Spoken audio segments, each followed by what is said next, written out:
that was fighting for gay rights, and people were killed. Nobody was killed at Stonewall. Nobody was killed. Today, I'm going to be telling you the story about 3 drag queens from North America that took the world by storm. Now, you might be wondering what the significance of the Hot Glue Gun Girls is, or how they even got that name to begin with. But don't worry, if you're someone that's unaware of who these queens are, then this is your moment to sit back and get educated about one of the most chaotic cliques from a Drag Race season. But before we start, please make sure to subscribe to the channel if you haven't already, as we're almost at 100,000. Follow me on Twitter at GreenGayYT, and follow my brand new Instagram and TikTok at It's Green Gay. Now let's begin. Every drag queen wishes that they could one day compete on Drag Race so that their artistry gets recognized by a wider audience, creating brand new opportunities in their career. Yet you don't just get on the show from one day to another. All 3 of these individuals did the work as a local queen before getting on the big screen. Granted, some for more time than others, but still, it speaks to the hustle that they had to go through to continue navigating the world of drag as they solidified what they wanted their brand to be. That being said, who are the Hot Glue Gun Girls of North America? The Hot Glue Gun Girls is comprised by 3 Canadian queens from the 3rd season of Canada's Drag Race: Miss Fiercalicious, Jada, Shada, Hudson, and Kimmy Couture. What made these queens share a connection was the lack of sewing skills at their disposal, specifically during many of the design challenges of the season, forcing them to rely on using a hot glue gun to hope and pray that it would get them through the challenge. And it worked in some cases, depending on how you look at it. On episode 1, the first Hot Glue Gun Girl member to enter the workroom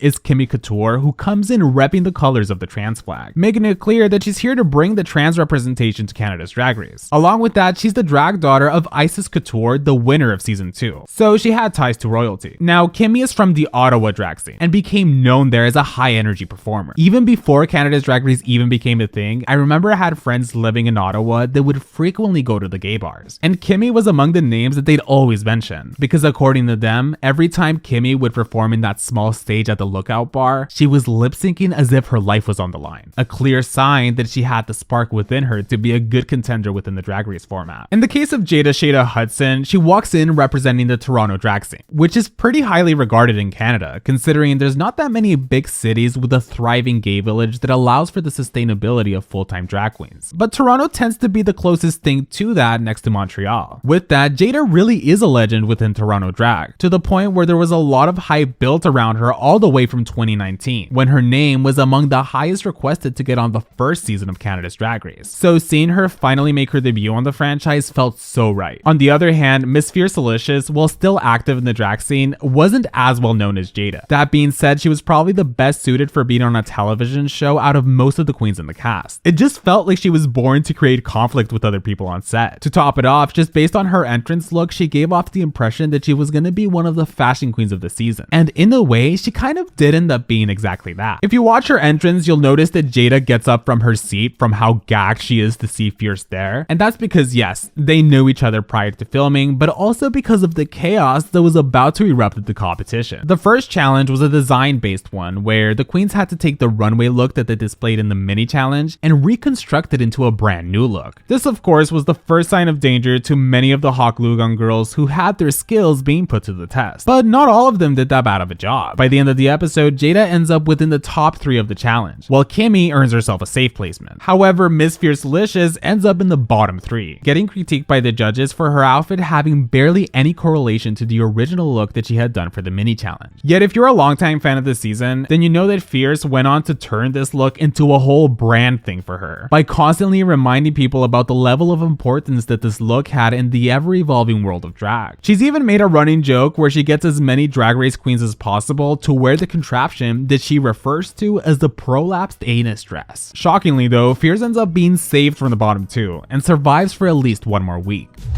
You are safe. Just kidding. Thank you, judges.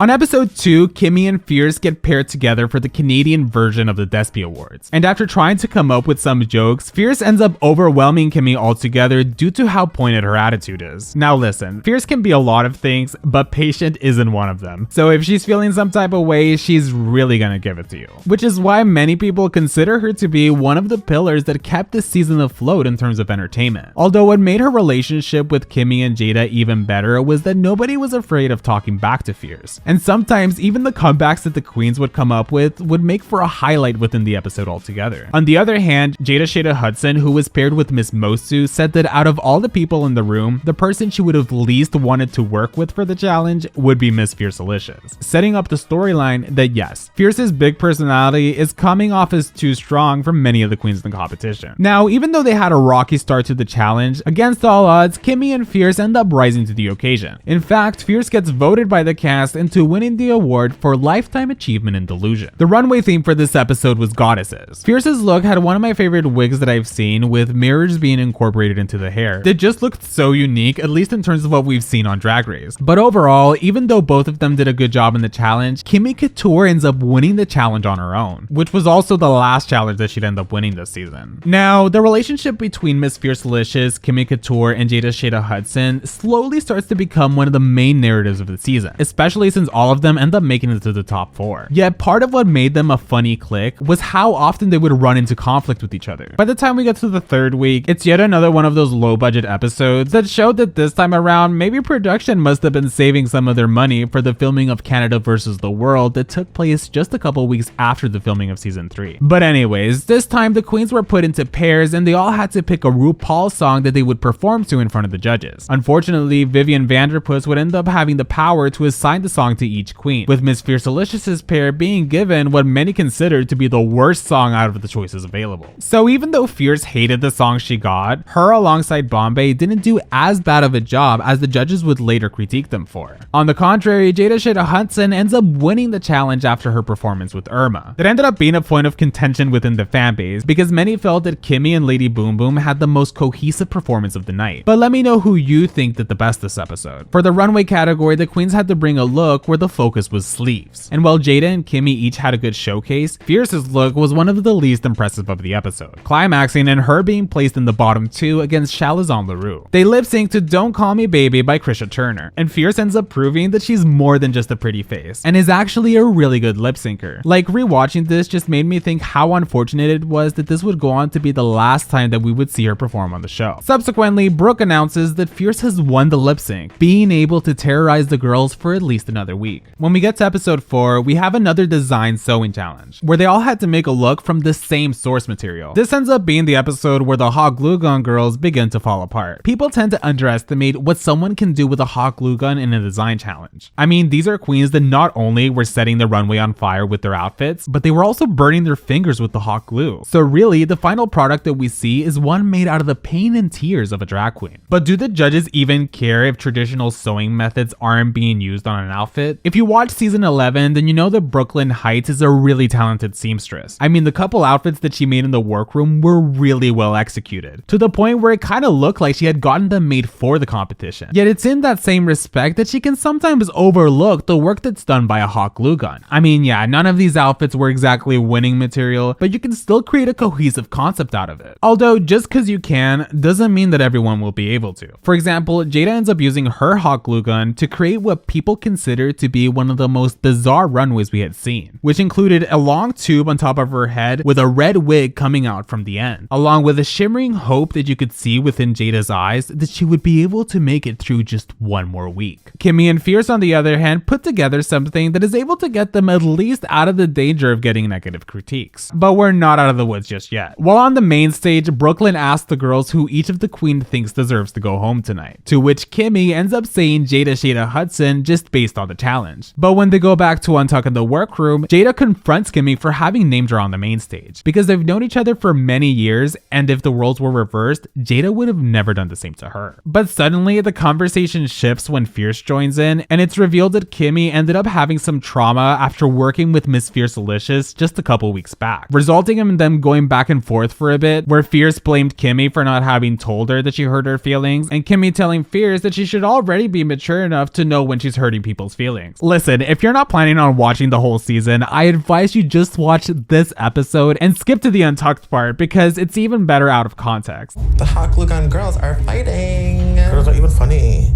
Sorry. So now we get to episode 5 where they do the snatch game. This is one of the more forgettable episodes of the season. Nobody did particularly well since I guess there just wasn't a lot of quick-witted improv queens. But what we do get prior to the challenge is both Kimmy and Fierce wanting to do Ariana Grande as their character. But after it was made clear that Kimmy wasn't going to be backing down, Fierce decides to go with her backup, Kourtney Kardashian. Non-surprisingly, Ariana Grande ends up dragging Kimmy down to the bottom too, where she lip-syncs against Lady Boom Boom to Run Away With Me by Carly Rae Jepsen, resulting in Kimmy winning the lip sync and surviving for another week. The trajectory of the Hot Glue Gun Girls begins to change around episodes 6 and 7. During the branding challenge, they all do exceptionally well at creating their commercials, but Fierce delivers what I consider one of the best looks that's ever been on Canada's Drag Race, skyrocketing her position in the competition because by the end of the episode, she wins her very first challenge. Flash forward to the top 5 and we have the Masquerade Ball, which involved a total of 3 looks, 2 that they brought from home and 1 that would be made in the workroom. This was one of my favorite episodes of the season since everyone did a good job. The first category prompted them to do an androgynous look, with Kimmy and Jada doing a really good job with their presentations, but when Fierce came out on the runway with a direct reference to Matthew Anderson, I was gagged. It made me so happy when I saw it because as we know, Matthew Anderson had a falling out with RuPaul, and I'm sure if this was a US season, then Fierce saying Matthew Anderson's name would not have made the final cut. The next category was Drag Queens in Disguise, which was essentially the reveal runway. Kimmy went really out of the box for this and starts off as a DL grinder profile that turns into a pink purple elf thing. Like, I'm not sure what the story of this is exactly, but I'm happy she was trying something new. Fierce comes out on the runway looking like this beautiful village girl that reveals into a Josephine Baker outfit. Subsequently, Fierce ends up winning the ball challenge, earning her a second challenge win. Alright, so now we get to the grand finale of season 3, comprised of the Hot Glue Gun Girls and Giselle Lullaby. In terms of drag scenes, we had Giselle repping Montreal, Kimmy repping Ottawa, and Jada and Fierce repping Toronto. In regards to the competition as a whole, it was fair that Giselle would go on to win the whole season. But other fans felt that Fierce should have won the season not just because she did well in it, but also because of the layers of entertainment that she brought with her personality. Even looking beyond the use of the hot glue guns, Miss Fiercalicious was probably one of the more diverse runway packages of the season next to Giselle or Bombay. Granted, some of the looks were better executed than others, but still. Jada, for example, had some really good concepts, but they weren't always showcased in the best way they could have, which tends to be the case with a lot of Canada's Drag Race queens in general, which is not their fault. It's more so that the market that they have here is not as easy for, let's say, queens in the States, where as long as you have the money, you can hire some good designers for your look. But in Canada, it feels like all the queens just go to the same 3 designers in the city. When it came to Kimmy Couture's chances of winning the crown, it kind of dwindled, with the judges calling her out for wearing a similar silhouette of bra and panties for most of her runways that she did. Something that Kimmy herself admitted was probably the biggest negative of her showcase. Yet that being said, while she may have delivered very similar looking outfits, they all still had a polish to them that made them good looking in general. To top it off, Kimmy gets to the top 4 of the season with only 1 challenge win, when many thought she should have won the challenge where she was paired with Lady Boom Boom, and they gave us one of the most energetic numbers of the night. For the finale challenge, they all had to do their own verse to a RuPaul song, and honestly, it's one of my least favorite finale performances ever. The sound mixing was really off to the point where it was hard to understand what the queens were saying. Unfortunately though, by the end of the episode, Brooklyn Heights announces that out of the top 4, only 2 of them will be moving forward, and eliminates Miss Fiercalicious and Kimmy Couture, leaving behind Jada Shada Hudson as the last remaining hot glue gun girl. But she also ends up losing the crown 5 minutes later because Giselle Lullaby ends up winning the season. After this, the hot glue gun girls were set to go on tour shortly after season 3 of Canada's Drag Race finished airing. But I'm not sure what happened, because as someone that attended the season 3 finale viewing party, where the entire top 4 was there, except for Giselle Lullaby, who decided to stay in her home bar in Montreal in case that she won the crown, which she did. It was actually kind of funny when it happened since there was so much energy in the viewing party that was held at a pretty big venue. But all of the energy shifted when people realized none of the queens in the room were going to be getting crowned. Season 3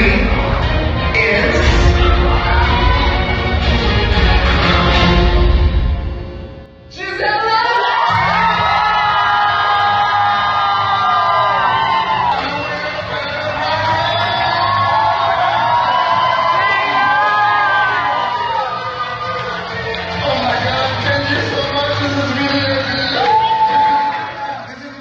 Yet of course this happened by the end of the episode, and it was still a cool moment to experience alongside all the finalists. In the months after season 3 finished airing, it was a race against time. Canada's Drag Race season 3 bared the brunt of unfortunately not getting that many international viewers tuning in. I mean, listen, I thought that by now more people would be aware of at least Miss Fiercalicious, but at this point either you watched her season or you've become a fan of how messy she is on Twitter. I mean, even RuPaul was enamored by her when they met at DragCon UK 2023. I made that. I glad you did. What did you say?